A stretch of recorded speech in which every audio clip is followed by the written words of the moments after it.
Great decorating is all about the details, including a gorgeous textured set of coasters. How we love a coaster. Functional. And why not be beautiful? Quince has a gorgeous set of woven rattan coasters in 3 terrific colors with their own little holder that you're going to absolutely love. And if you haven't visited quince.com/DTT yet, get on over there. It's everyday elevated living without the markup. From crisp 100% linen bedding and soft organic cotton towels to airy curtains and premium kitchen tools designed for everyday use. And the best part? Like Quince's clothing, their home goods are half the cost of similar brands. By partnering with top artisans, Quince cuts out the cost of the middleman and passes the savings on to us.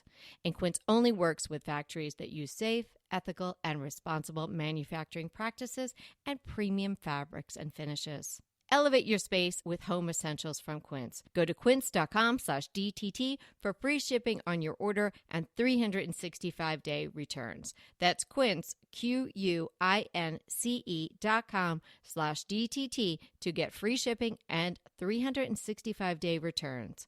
Quince.com/DTT. It's that time. We have to do our trend check-in.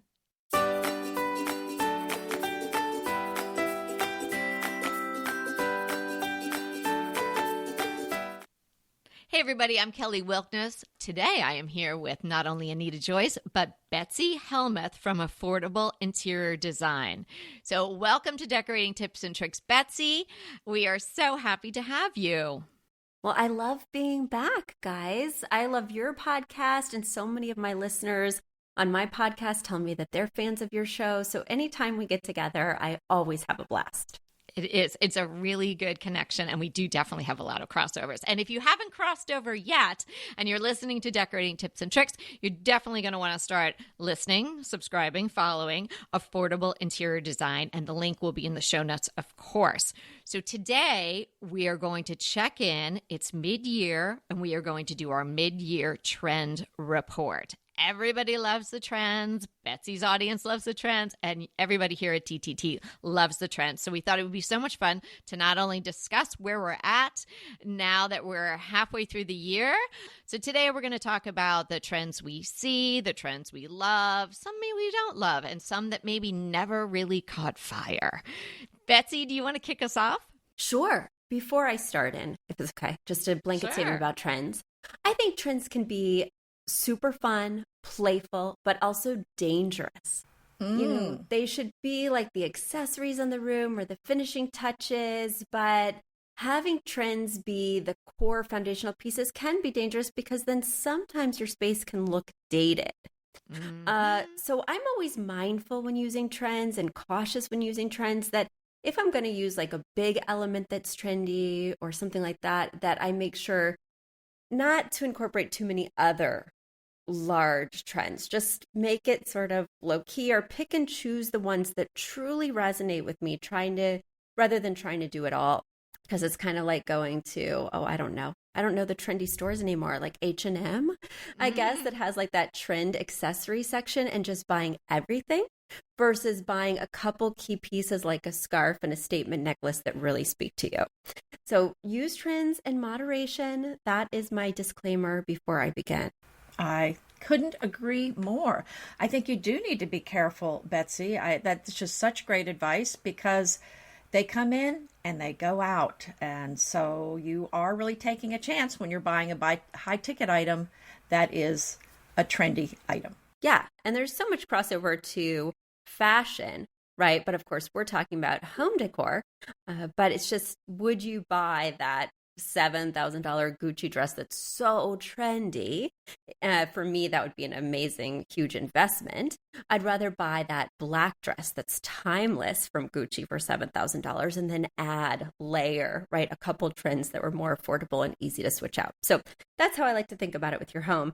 But my first trend kind of goes against that. My first trend is something that I'm seeing everywhere that I'm really personally drawn to, but I might be afraid to use in my client spaces or even my own space. So I'd love to hear your thoughts, ladies. Statement tile. Tile with geometric designs, tile with really bold patterns, bright colors. unexpected texture, repeating patterns. It's everywhere. You go to the tile store these days and there's just walls of this bold, very graphic tile. And my personal opinion, and like I said, I really want you guys to weigh in, but my personal opinion is if the tile really speaks to you, you should go for it because, it is a big commitment. It's something that you're going to need a contractor for or a lot of DIY savvy, right? To replace tile, to change tile. And it's also something where I hope you're not trying to resell in the next 5 to 7 years because it's very divisive. What you love in a bold tile or a bold pattern, other people are going to be repelled by because a lot of people don't love those statement pieces or they're looking for something more neutral. And so just know that this is a personal kind of thing that you're putting out there versus something that's going to have mass appeal. Whoa. Okay. We're really kicking off with a little bit of a controversy. Yes, we've seen that trend, but, and I don't want to speak for Anita. She can, of course, chime in, but her voice is actually ringing my ear from our trend report, our initial 2023 trend report. We would stay very far away from a bold, graphic, colorful tile. Yeah. For all the reasons you mentioned, it's a big commitment. And not only just that it's scary and it's costly, I just think I would get bored of it. And it would scream trend after a while, or maybe a pretty short while. So we do always say to everyone, hey, it's your house. If you love it, you don't have to agree with us, of course. And if that tile speaks to you and it just happens to be graphic and colorful and on trend right now, but you love it so much that you're going to love it for the duration, it's your home. Go for it. But if you're doing it because it's on trend and you're seeing it everywhere, like that caustic tile that was really hot for a while, more the matte one, and it wasn't really created the way a true caustic tile was, but you were seeing it everywhere, including the aisles at Home Depot, and you were seeing it in every just made over bathroom. Too trendy. I like the fact that you brought it up because it is a very hot trend, but I would steer clear of it personally and for my clients. Okay, we're all three in agreement. I think there's some really beautiful tiles out there, but a cautionary tale would be this really gorgeous home I saw that was for sale. And I thought, oh, it's beautiful, it's beautiful. And then when I saw the backsplash in the kitchen, full stop. It was a lot of different colors and it looked terrible. And maybe it really appealed to the owner, but I remember thinking, okay, I don't like that. And I'll bet that's not going to sell at that price because that is too, like you said, divisive. It may appeal to one person, but there's a lot of people it's not going to appeal to. And guess what? It sat there for a very long time. They had to lower the price several times because you have to consider, if you hate it, I'm going to have to rip that out. And so if you go with something very specific that you love, that's great. But keep in mind, you may have to take that out and put in something neutral to sell your house, or take the hit and lower the price when you're trying to sell. So I think that's the thing to keep in mind with those tiles. I think if it's a solid color, but maybe a crackle or maybe a little mottled, I think that's a little safer. But the hand painted and all these unique patterns, that's dangerous. I agree. Well, and there is one time when I think it's less dangerous for resale. I think if your home has really strong architecture and the tile goes with that. I'm specifically thinking of like a mid-century modern with like a geometric graphic tile. I think then somebody who's drawn to that sort of extreme style of architecture would love just doubling down and having a tile that reinforces what was organic during that time, what was, a trend at that time, because you're picking sort of a home that's in a particular time. But if you have a more classic or more sort of a home that doesn't read a specific time period or moment, then I think it becomes pretty dangerous. But there we go. That part that's a great caveat. But yes, I agree with that. But beware. I like the word you used, dangerous, in the beginning. Yeah, it's a tricky one, but I'm so tempted to go for it, especially in a Victorian that has a lot of gingerbread. I do think there's certain architectural places where they're so over the top just in and of themselves that you can just lean in and find something that would really match the era. Anita, what's your next one? Well, think about all the grays and the cool colors that have been in for maybe 15 years now. And what I'm seeing is that is over. I mean, we've talked about the gray not being hot anymore, but as you know, think the pendulum swings back and forth. So the cools were in with the grays, and now it's swung the other direction. I'm seeing a lot of warm whites, taupes, tans, pinks, earthy tones, but all these warm colors that work together. And I think it's a reaction to those cool grays that everyone's sick of now. Yeah, 100%. And lots more color. Haven't we seen so much more color in the last year or two? And it just was a trend, is a trend. And here we are mid-year and it is still a trend. Moody, deeper colors, lots of saturation. Gone are the all white rooms that we were seeing for such a long time. And Hallelujah. Yeah, right? I know. Betsy likes a lot of color, which I love.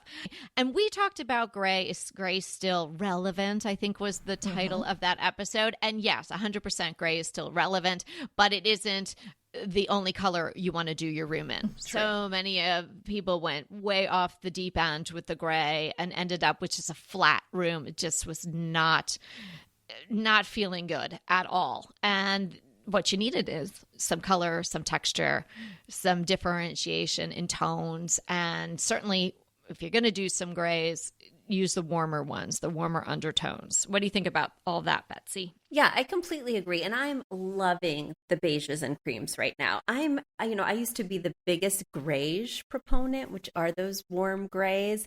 And I'm even over that. My pendulum has fully swung.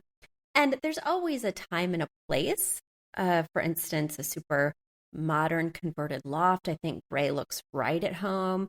I work on a lot of apartments in New York City that are very austere and glass. And I think gray is a really fun element there where like a cappuccino or that taupe just would not fit in. But for the most part, I'm craving that warmth. And cream has really been something that I have been drawn to lately. Well, craving that warmth takes me into the first trend that I want to highlight mid-year is the concept of home as a sanctuary. Right. So we are all craving that warmth and the feeling of a sanctuary, the feeling of comfort, the feeling of home. Right. It is pandemic driven. We talked about it last year. We talked about it in December when we did our trend report. But what I think is happening now, it's coming into clearer focus. And we were all, obviously sort of hitting the back of the head with a plank that the pandemic was happening. And then it took a little while to figure out what was going on and, where could you set your computer up and all of that. All of that has distilled. It's trickled down. And people have realized that their home has to meet their needs and feed their soul. And no one's going to go back. The one good thing we can find that came out of that whole experience is that people really re-examined their homes. And I think almost everyone has a different relationship with their home than they did before. I think even as a designer, as a decorator, I think I've gotten to a different level with respect to how the home has to really step up to the plate and be there for everybody who lives there. So that's an overall trend. It's not a dangerous one, right? And it's not one of those decor trends that you might get tired of. I think this is something that's going to stay with the culture, the global culture, for a very long time, if not always. Well, that completely speaks to me. But for me, the relationship didn't get deeper, I would say. Because I actually became an interior designer due to September 11th. I had just moved to New York City a couple weeks before September 11th. I was working at Planet Hollywood as a waitress. I didn't have any friends, no contacts. I had a cat and 3 suitcases. And so, of course, nobody was coming into Planet Hollywood. So I would wander the streets, not knowing at that time that I was breathing in carcinogenic fumes. But I would wander the streets because there was nothing going on. Nobody was out. I didn't have any friends, as I mentioned before.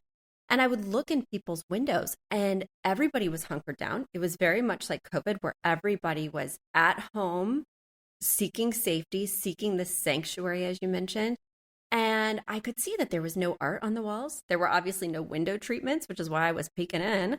I knew that these people were paying a ton of money because I could see the real estate prices and and I had been looking for a roommate and ultimately found a studio. So I knew how much they were paying and that they could afford these things.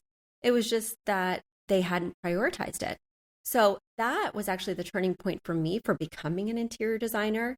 And I feel like being in New York City at that time was just such a pivotal moment. I won't say that it was bigger than COVID globally, but for me personally, it was really like, whoa, the stakes are huge. This is not just your apartment. This is the only place we are truly safe right now.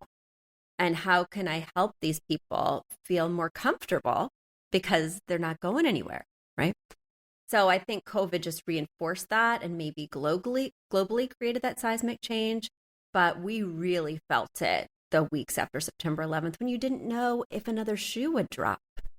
Well, Betsy, I was in New York City then too.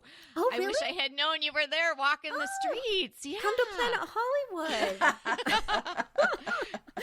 I echo all your thoughts there. I didn't change my career right after that, but yes, all the things that you mentioned were definitely going on there. So I'm sorry you were walking there by yourself. I wish I had known you then. Could have taken you in. Yeah, I would have loved that. Well, I had a converted broom closet as a studio apartment and no cable TV, so I was also watching people's TVs as I was peeking. Oh wow. And you were probably wallpapering it or maybe thinking about some really bold tile while you were in there. Yeah, exactly. What an interesting story about how you even got into interior design, and what a tragic time, but I'm glad that something good personally came out of that for you. Yes. Yeah, thank you, Anita.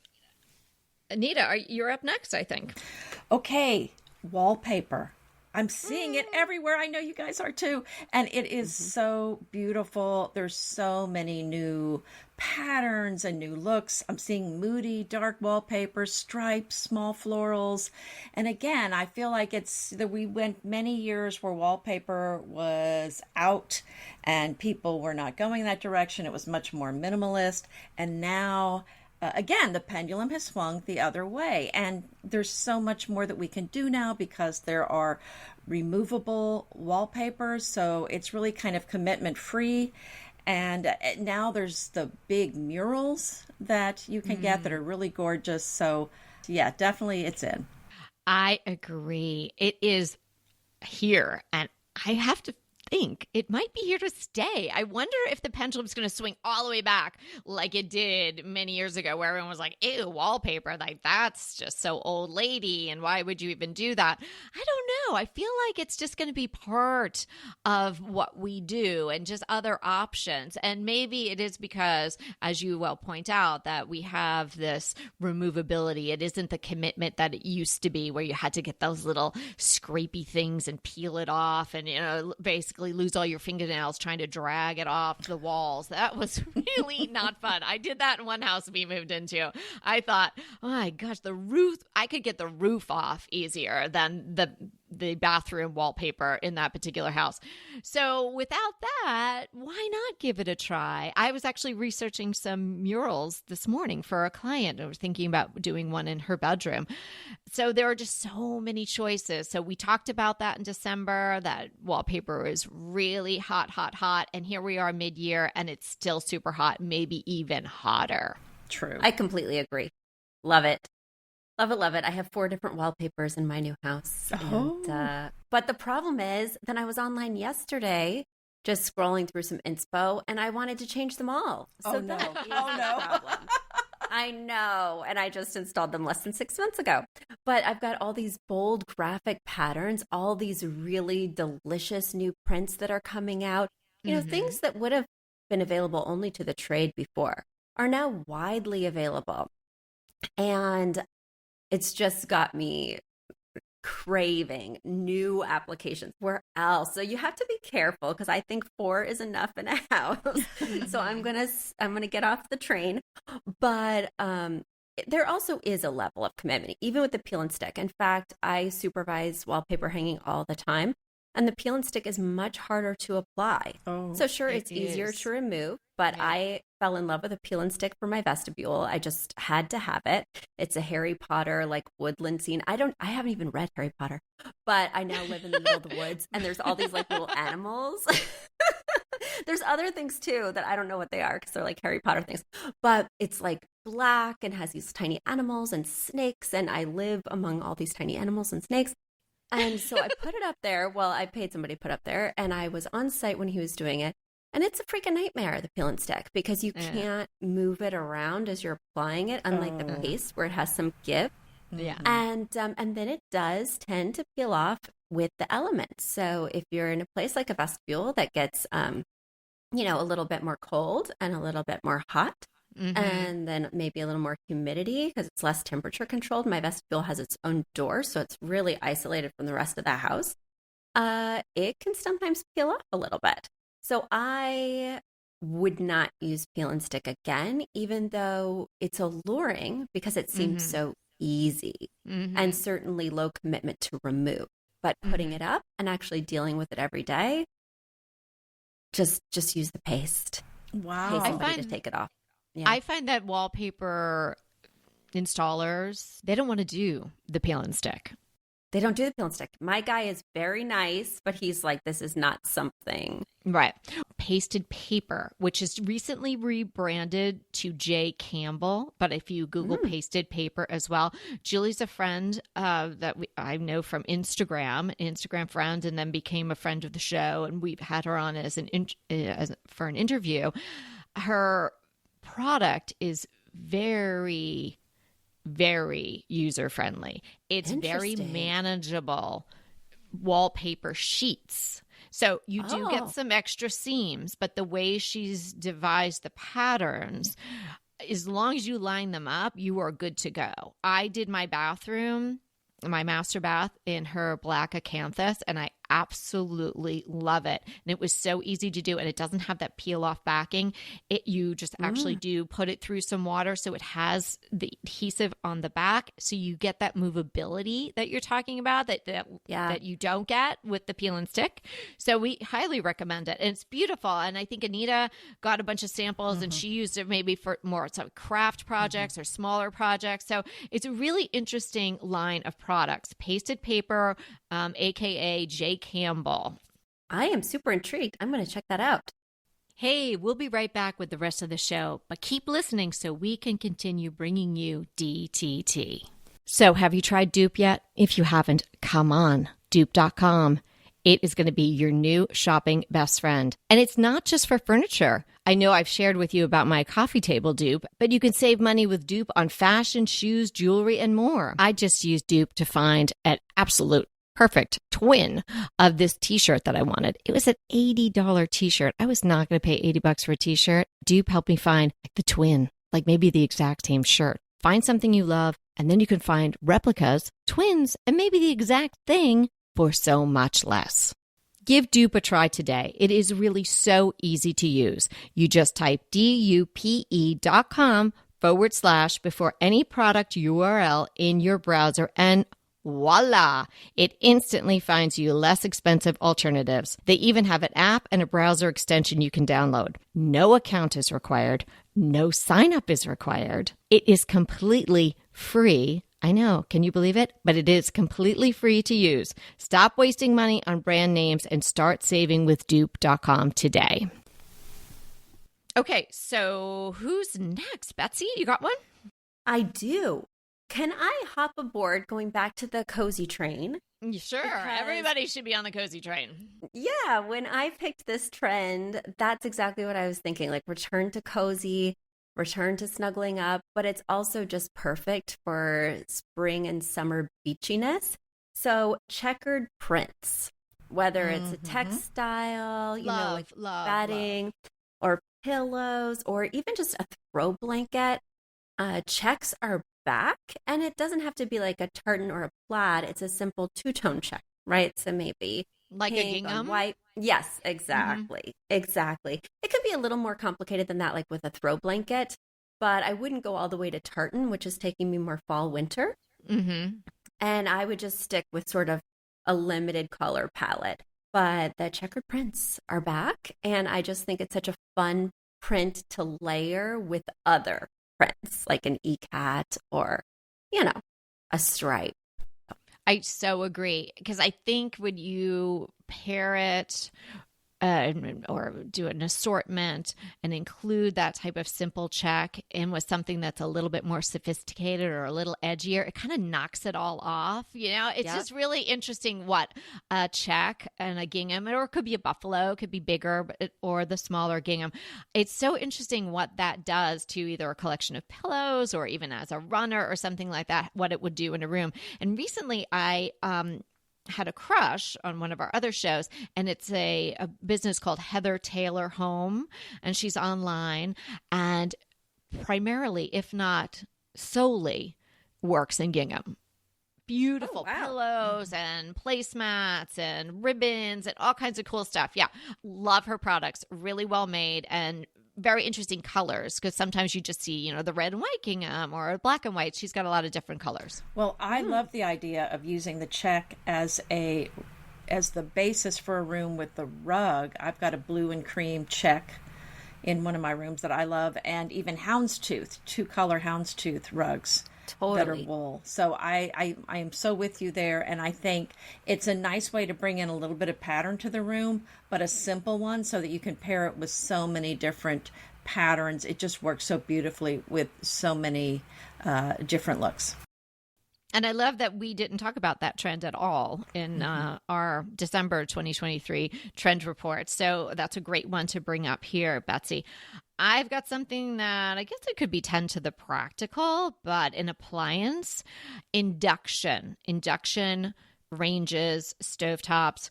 I did mention this in December when we did the initial 2023 trend report, but I think it's even become more popular and more accepted, or at least people are considering them more as the year has progressed. So induction, if anybody doesn't know, it's electromagnetic energy.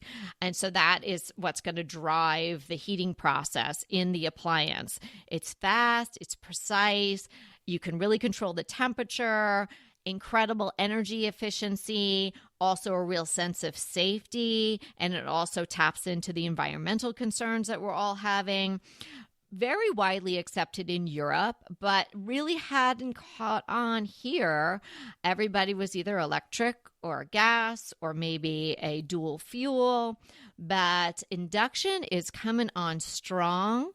And the housing, if you will, of the inductions, first off, were maybe not that appealing and didn't have a lot of the decorative elements that we might be looking for in some beautiful, of course, high-end French ranges or something like that. But even in the trickle down, they really weren't doing anything that interesting, but now they are. I don't have an induction. My stove is actually from 1929, wow. And it works really beautifully. So I'm not going to be changing that anytime soon. But if I was going to do a different space or create, another smaller kitchen somewhere, or I have a client actually who's interested in switching out. She doesn't like her gas, and I'm talking to her all about induction. They say that 48 ounces of water can come to boil in under 3 minutes. So, wow. Life is short. You might as well get that pasta going. The safety issue is the cooktop itself does not get hot. Mm-hmm. So the pans are what are getting hot. And then people say, oh, I have to buy all new pans and cookware and whatever. I understand that if a magnet will stick to the bottom of your pan, you are good to go on an induction range. Well, it's supposed to be faster than gas. So yes, I think it's definitely worth considering. And I've seen those stoves. They're really beautiful. I mean, they're definitely priced a lot more than just your average Joe induction stove, the decorative ones, the French range looking ones, but really gorgeous. I agree with you. Yeah, so that's something to think about if you're going to renovate your kitchen or put something in there. I don't know if this is going to happen, but I'm sure we've all heard about that gas is going to be limited or banned, or, people are going to be required to switch over. So instead of going to electric, think about induction. Love it, especially because I live in the country now and we don't have gas lines. So we have to use external propane. Propane, yeah. Yeah, yeah. So this is great. I didn't even think about that. Okay, what's next? Betsy, you're up. Next, I think we're kind of segueing from those dark, deep jewel tones that really were the rage in 2022 and even the beginning of 2023. And now I'm just seeing so many of those pastels. You know, Anita mentioned it earlier when she referred to earthy colors, but also sort of I'm seeing a sorbet spectrum of like a very light raspberry, a pale mint, a light lemon yellow. My clients used to be really adverse to pastels. Like, you know, I always ask them in the questionnaire before I work with them, what colors are you drawn to? What colors would you want me to absolutely not include? And everybody used to check pastels. And now that's interesting. Yes, because I keep data trends on this myself. So I use SurveyMonkey so I can see through the years what's been hot and what is not. And I am seeing this massive sea change. All my clients want pastels. Wow. They want to incorporate baby blue. I mean, it's just blowing my mind. And also there's just a lot of it out there right now. And for spring and summer, it just feels so fresh on a patio. So nice to incorporate in small pops in a family room. I'm excited about it. Interesting.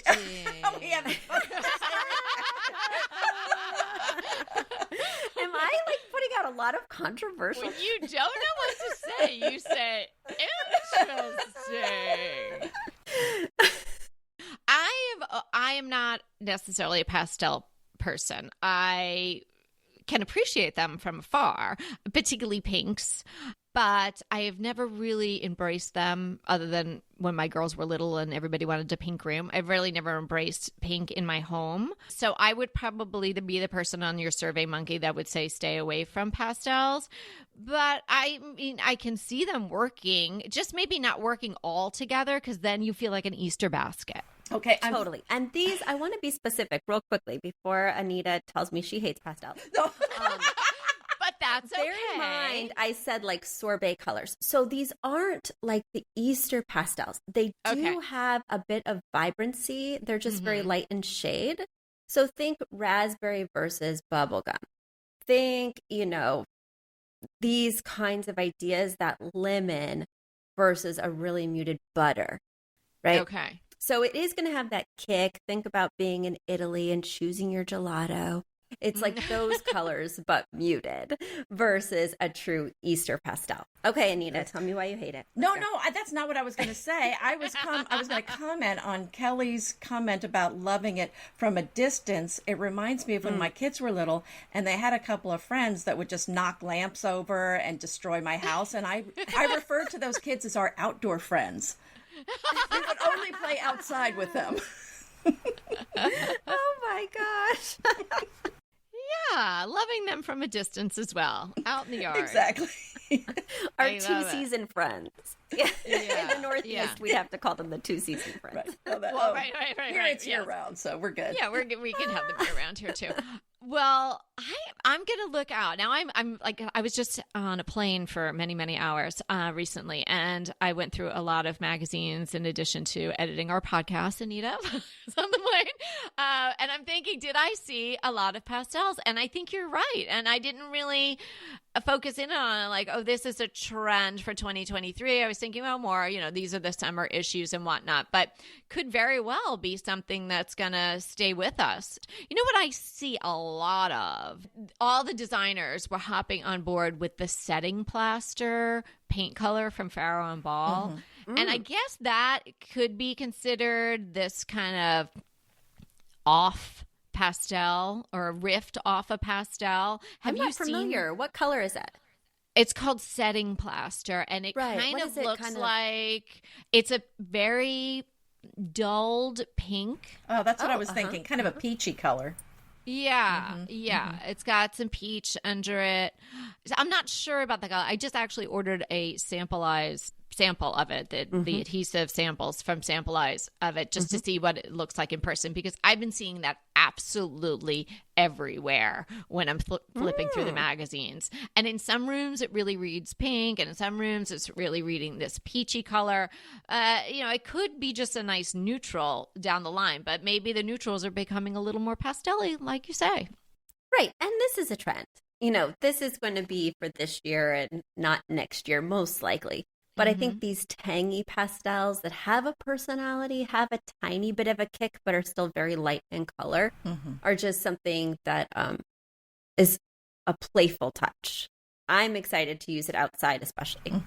I like how you used the tangy pastel. That was well put. You can really wrap your head around what that is. Okay, yeah. Anita, have you got one for us? Patterned lampshades. Oh, yeah. Are these hot, or what? And so my friend Caroline said she was looking at them, and she's always on trend. So I thought, okay, if she's seeing that, then this is definitely a trend. It's out there. I'm seeing some really beautiful ones. Usually they're pleated in the Empire shade, but I'm seeing them in the drum shades also, sometimes with pleats, sometimes without. But they're just gorgeous. And what a nice way to add color and detail to your room in a kind of a subtle way. So I'm seeing them at Oka, but also you can get them at Etsy, and I found some on Lamps Plus. So, a lot of places. Oh, Lamps Plus even? Yes. Oh, yeah. Yes. Okay. Because we did an episode about the English townhouse, right? Matilda Goad's townhouse, I think we covered, right? And she has a lot of those, and she also does the scalloped lampshades. Right, she makes them. Right. And then there's another company that I came across on Instagram, which I now see a lot of, the Civil Shade Shop. And I think they're out of Virginia. And they have beautiful fabric, pleated lampshades. Gorgeous. I mean, they have lovely lighting in general, but they have a lot of fabric. So maybe check them out, and we'll link them in the show notes as well. Okay, here's another big trend that I don't see going away, like your home is a sanctuary, I don't think is going to go away. The rise of the ADU. So that's an acronym that seems to be on everybody's lips and mind here in California. I mean, we obviously, if you listen to the news, you might know that we have a very devastating lack of housing here in California. So this is a way to not only create some additional housing, but also something that's come out of the pandemic again is the extended family living together, or people having their elder parents come and live with them, or their college kids coming back. No. Live with them. No, sorry, grandma's in there. You can't come in. You'll have to duke it out. Right. Or you want to have an Airbnb, a little bit of extra income. Maybe you're going to go to Italy for half the year and eat pastel gelato, and you want to rent out something in your backyard. That would be great. So there's so many reasons why you might want to do this. And in the years past, maybe people didn't consider it, or it was kind of like, throw a twin bed out in the garage. But it wasn't something you were thinking about actually creating a permanent space for. But now, with everything that's going on in the world, a lot of local governments have changed the laws and the regulations, and they're not only allowing, but they're encouraging people to create these other housing, accessory dwelling units on their property. So if you're interested in doing that, if you've got a garage or garage apartment like Anita does, or a back house like we do, maybe you want to check into what your local zoning and your regulations are on the ADUs and see if that's something you would like to do. I have read in several places an ADU will at least increase the value of your home by 35%. Wow. That's a lot. I'm recording from my ADU right now. Oh, there you go.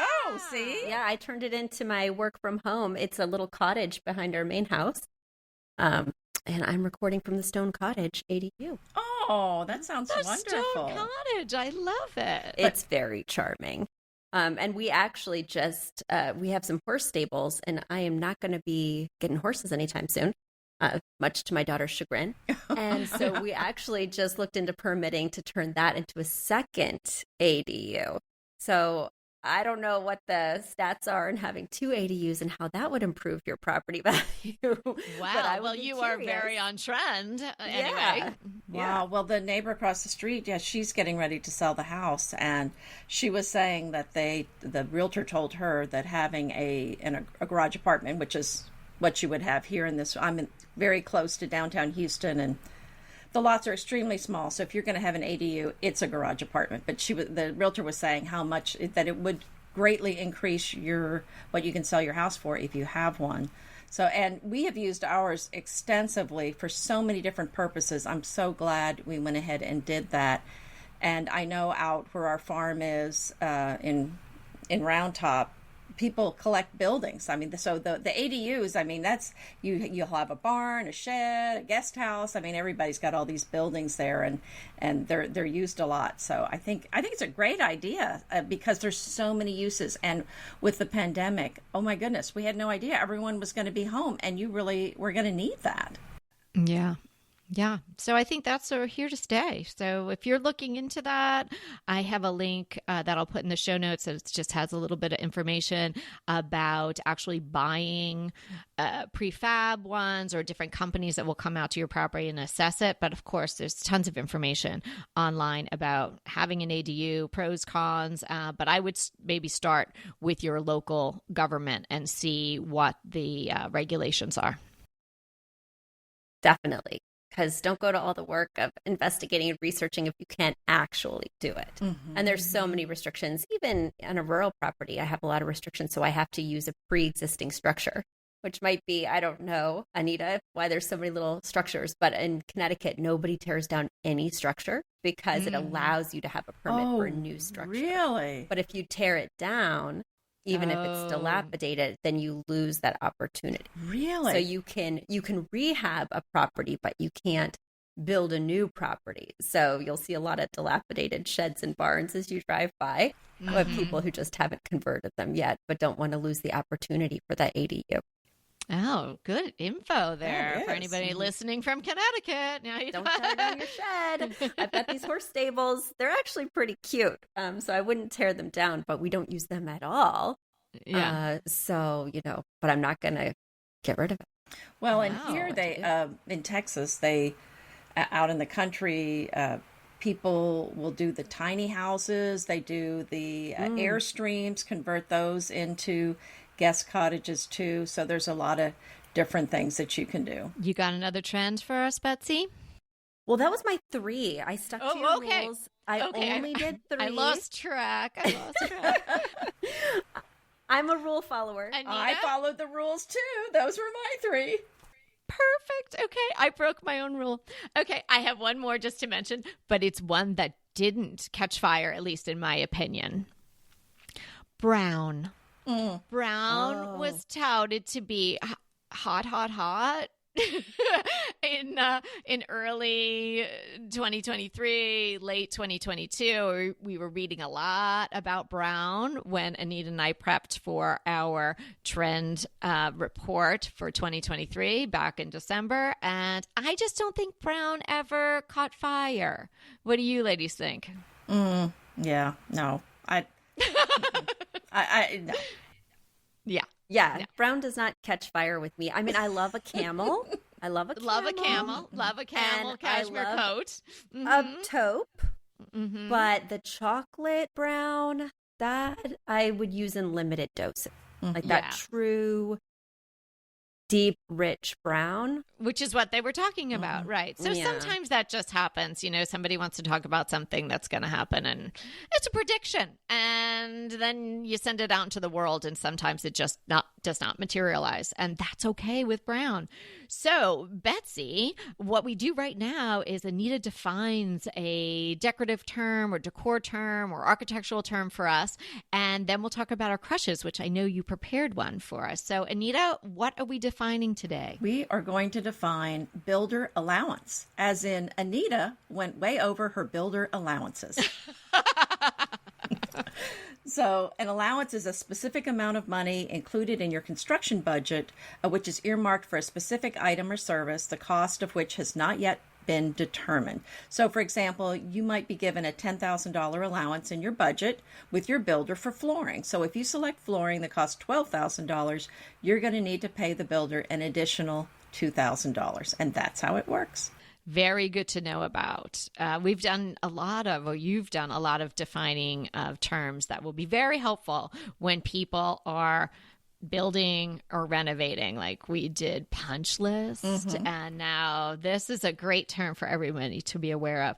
So Betsy, as our guest, you want to kick us off with your crush?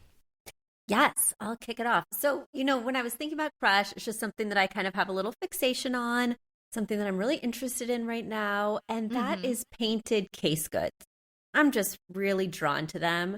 Whether it's like a navy 3-drawer nightstand, whether it's a black lacquered hutch, whether it's a yellow credenza.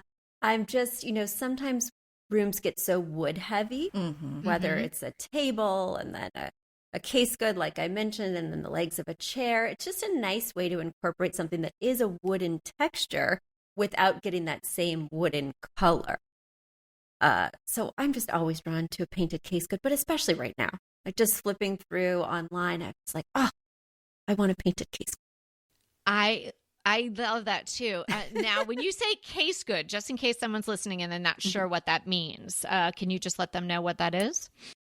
Well, it's pretty much any wooden piece, but I think of them as sort of bulky with doors or drawers. So I think of a case good as, like I mentioned before, a credenza, a hutch, a 3-drawer nightstand versus just a simple Parsons nightstand, which I wouldn't necessarily classify as a case good. A bookcase for me would be a case good. It's bulky, it's wood, and I would love it to be painted. But yes, so that's what I would refer to as a case good, even though, if I were to go, let's go to Anita's dictionary. I wonder if like a metal 3-drawer nightstand could be considered. I think it is. It's not. It's the definition. I don't have it in front of me. Obviously, it's not anything upholstered, and so typically it's not anything that you sit on. But it's my understanding that it's anything kind of like you said, that doesn't have fabric on it. So it could even be a smaller piece. I think it does have to hold something, though. Like, I think a coffee table would not be a case good. Hold on. Okay. I need to look it up. Or you can look it up. Are you going to check it for us? Yeah. I'm checking. Well, that kind of makes sense because if it's a case, you think of like luggage and you'd have to put something in it, sort of. But wow, a crush and a define all in one. There you go. Our guest star, Betsy. Furniture defined as storage. Furniture defined as storage. So there we go. Okay, excellent. Okay, there you go. Recently, as in yesterday, I was looking for some lacquered furniture, and I have seen advertisements for a company called Oomph, OOMPH. I think they're maybe out of Atlanta. They're somewhere in the U.S. Everything's made in the U.S., but they primarily do painted/lacquered case goods. And they also put tassels on things, which is absolutely adorable. Anita, what's your crush? So my crush is not in the decorating world. It is a funny YouTube channel that I found recently, and it's Leanne Morgan. I don't know if you've heard her. Oh my gosh, I love her. Okay, so she's a stand-up comedian. She's got a brand new Netflix special, and if the name doesn't sound familiar to you, you might have seen her on Instagram or Facebook. She is so hilarious, and if you remember seeing a tall blonde lady with a very deep Southern accent, that's probably her, and I'll include a link to her YouTube channel. I've been following her for years, and I love her Instagram. I just saw a post not 5 minutes ago before I logged on. That's with her so merch, funny. Which is also hilarious. Yeah, she's so funny. And if you just want a small bite following her on Facebook or Instagram, she just puts up these clips that are just... Oh, that's always good to know. Everybody could use a laugh. Sometimes a magazine just bubbles to the top and it's just a really great issue that you want to keep or you want to flip through, or you find that you've dog-eared many times. The Veranda May, June 2023 is one of those for me. Oh. And every once in a while, one of the verandas, I just think they hit it out of the park. I will refer you to... In particular, page 71, they start the return to romance, and they are covering the world's most beautiful gardens for 2023, which start with some giant gorgeous Italian villa and then end up with a few pocket gardens somewhere in the US. But otherwise, besides the gardens, fabulous decor. It's a really great issue. So there's a link that I will include where you can get yourself a copy if you can't find a copy on your local newsstand or the grocery store. But it's well worth a sit down and enjoy it for an hour or so. I'm headed to Barnes & Noble today. I'm going to have to get that one. So fun to have you with us, Betsy, all the way from the intro all the way through to the crush. I don't think we've done that with you before. I've never done the crush with you, and I love to crush on things. So I'm so glad you asked me to be a part of that. And I'm so glad that you had me on, because it is always a blast. On my show, I'm alone, even though I'm answering listener questions. So on my podcast, it can be lonely. Nobody else gives me a dissenting opinion. But to hear your gasps at my pastel really warmed my heart. We're only the reporters, right? I mean, don't kill the messenger with the pastels. Right. Okay, We're talking about trends, and it's okay because it's your home. And if you want to have pastels, even if tangy ones, for sure, that is fine with us. So, Betsy, tell everybody where they can find you. Yes. Well, I think if you love this podcast, you're certainly going to love mine. There's a lot of synergy. So head over to the Affordable Interior Design Podcast. We've got nearly 400 episodes. This is my 8th year of podcasting. Wow. So, yeah, it's been a journey. And wow. Still going strong. Love it. Yes, lots of great stuff there. And you can follow Betsy in other places too, right? You're on Instagram and YouTube. That's right. I have an interior design firm. So my interior design firm is Uploft Interior Design, and that's where you'll find the Instagram projects we're currently working on throughout the East Coast, because we work in New York City and DC, so people can hire us. They can hire me to come and transform their space in person or virtually. So certainly we have a lot of experiences to build on when we're talking on the podcast. We're so glad you joined us, Betsy. And thank you for joining us. And remember, we're here to inspire you to create a beautiful home. Until next time. Want to talk to us? Well, we really want to talk to you. So let's schedule a design consult. Anita and I are here to give you individualized, actionable advice on how to create the beautiful home you want and deserve. It's so easy to schedule a design consult with us. Simply click the link in the show notes or head to decoratingtipsandtricks.com/consult. When we talk to you on the scheduled time, we will be ready with so many great tips, advice, and yes, tricks. So sign up today for a design consult. We can't wait to talk to you.